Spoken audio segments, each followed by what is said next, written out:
Assalamualaikum warahmatullahi wabarakatuh. Di sini saya akan mereview sedikit materi tentang metodologi penelitian. Nah, yang pertama kita itu membahas tentang ilmu pengetahuan. Nah, pengetahuan itu sendiri memiliki arti, yaitu sebuah pengalaman seseorang yang diperoleh berupa fakta, kebenaran, dan informasi apapun. Nah, sedangkan pengertian ilmu pengetahuan itu sendiri ada beberapa ilmuwan yang mengartikannya. Yang pertama adalah Muhammad Hatta.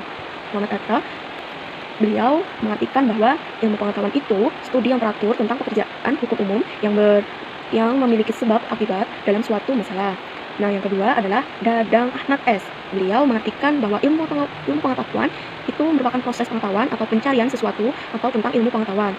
Dan yang ketiga ini ada Asle Montague.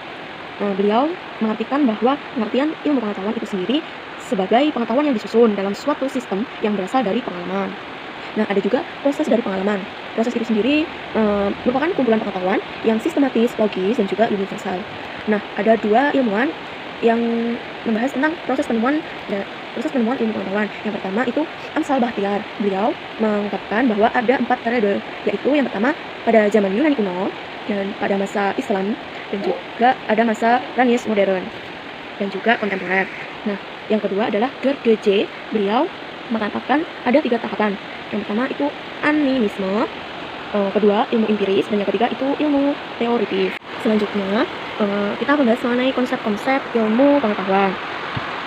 Yang pertama kita membahas tentang perkembangan pengetahuan manusia menurut pakar. Nah, sejarah itu sendiri merupakan rentetan suatu peristiwa antara masa lampau, masa sekarang, dan masa depan. Nah, menurut pakar, Amsal Bahtiar membagi periodisasi sejarah perkembangan. Yang pertama adalah ada zaman Yunani kuno. Pada zaman ini identik dengan filsafat yang merupakan induk dari ilmu pengetahuan. Yang kedua ini pada zaman Islam. Menurut Harun Nasution, persepsi ini tentang bagaimana tingginya kedudukan akal seperti di dalam Al-Quran dan Al-Hadis. Ketiga, zaman Rainissan atau modern. Nah, ini ditandai dengan penuh dengan kemajuan dan perubahan yang mengandung arti bagi perkembangan ilmu. Nah, ini yang keempat adalah periode kontemporer, ditandai dengan adanya teknologi-teknologi canggih dan spesialisasi ilmu semakin tajam dan mendalam. Nah, pada posisi penelitian ilmiah ditandai dengan pertama adalah berpikir kritis, rasional.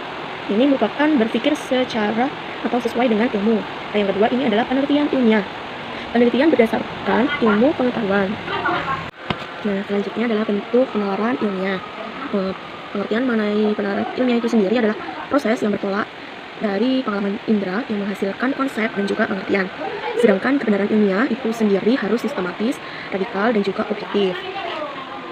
Nah, selanjutnya ini adalah bentuk-bentuk penalaran. Yang pertama itu ada deduksi. Deduksi itu sendiri merupakan metode penalaran yang menurunkan sesuatu simpulan dari pernyataan yang merupakan pangkal pikir. Contohnya, semua mahasiswa adalah manusia. Nah, ini dikatakan sebagai premis mayor. Nah, Nani adalah mahasiswa, jadi Nani adalah manusia. Selanjutnya itu ada induktif. Induktif itu cara berpikir untuk menarik kesimpulan dari pengamatan kita. Contohnya, buah jeruk dari luar negeri lebih berkualitas daripada buah jeruk dalam negeri. Selanjutnya itu ada alternatif. Nah, alternatif itu mengandung kemungkinan dan juga pemilihan. Contohnya itu ibu masak sayur atau nasi di dapur. Nah, itu dikatakan sebagai premis mayor. Ibu memasak sayur itu dikatakan sebagai premis minornya. Nah, jadi ibu tidak memasak nasi. Selanjutnya adalah hipotetik. Hipotetik itu sendiri semacam pola penalaran deduktif yang mengandung hipotesis. Contohnya itu, jika saya protes, maka ibu saya terdesak. Ibu saya tidak terdesak, jadi saya tidak protes. Selanjutnya itu ada kategoris. Nah, kategoris ini merupakan silogisme yang proporsinya merupakan proporsi kategoris. Nah, contohnya itu, semua tanaman membutuhkan air. Nah, itu dikatakan sebagai premis mayornya. Nah, sedangkan premis minornya itu akasia adalah tanaman, jadi akasia membutuhkan air. Selanjutnya itu ada disjungtif. Disjungtif itu sendiri merupakan silogisme yang premis mayornya merupakan disjungtif, sedangkan premis minornya itu merupakan kategorik yang mengakui atau mengingkari salah satu alternatifnya. Bisa dicontohkan dengan Hasan di rumah atau di pasar. Ternyata tidak di rumah, jadi Hasan berada di pasar. Nah, ada juga entimen. Entimen itu merupakan silogisme yang salah satu premisnya dihilangkan atau tidak diucapkan karena sudah sama-sama diakui atau diketahui.